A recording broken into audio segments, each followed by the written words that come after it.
और सेठ के बच्चे ने सत्संग में सुना था कि किसी भूले हुए को राह दिखा दो, प्यासे को पानी पिला दो, भूखे को भोजन करा दो, इससे बड़ा पुण्य कोई नहीं है। लड़का दुकान पर बैठा है, उधर से एक गाय आ रही है। धीरे धीरे गाय आ गई उसकी दुकान पर और दुकान पे ही आटे की बोरी रखी हुई थी खुली। बेचा करते थे ना दुकान में, तो गाय जैसे ही बोरी में मुंह लगा करके आटा खाने लगी। अब बच्चे के दिमाग में क्या आया? महात्माओं के वचन कि किसी भूखे को कुछ खिला दो, प्यासे को पानी पिला दो, किसी निर्बल की सहायता कर दो। अब इससे बड़ा पुण्य कौन सा हो सकता है? गाय भूखी भी है और सामने आटे की बोरी भी है, गाय खा रही है। बच्चा मन में खुश है कि आज हमारे द्वारा ये पुण्य का काम हो रहा है। इतने में सेठ जी घर से भोजन करके आ गए और कहा, मूर्ख, गाय खा रही, तू बैठा बैठा मुस्कुरा रहा है। फटाफट गाय को हाँक करके दूर भगाया और फटाफट बच्चे को फटकार लगाना शुरू कर दिया।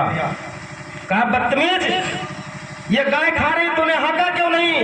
कहा, पिताजी, मैं तो पुण्य का काम कर रहा था। कहा, यह कैसा पुण्य है? ये तो नुकसान हो रहा था। कहा कि देखिए पिताजी, सत्संग में महात्मा समझाते हुए कहते थे कि किसी भूखे को भोजन करा दो, प्यासे को पानी पिला दो, किसी असहाय निर्बल की सहायता कर दो।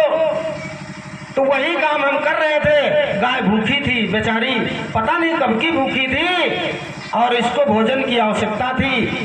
खा रही है, आटा खा लेने देते, हमारे पास तो सैकड़ों बोरियां रखी हुई है, इसमें से 10-5 किलो खा लेती तो क्या बिगड़ जाता? अरे कहा, मूर्ख, मैं इतने दिन से सत्संग सुन रहा हूं और मैं जो कुछ सुनता था वहीं पर पल्ला झाड़ करके चला आता था। मैंने अपने जीवन में सत्संग की कोई भी बात लागू नहीं किया और तू 2-4 दिन से सत्संग में क्या जा रहा? इतना बड़ा दानी हो गया, ऐसे में तू कंगाल कर देगा हमको। कहा, पिताजी धन्य हो आप। तो प्रेमी भाई बहनों, ये मन है, मन हमारा आपका खास कर खींच करके ऐसे कर्मों में लगाएगा जिसका फल हम आपके जीवन में बहुत ही कष्ट देने वाला होता है।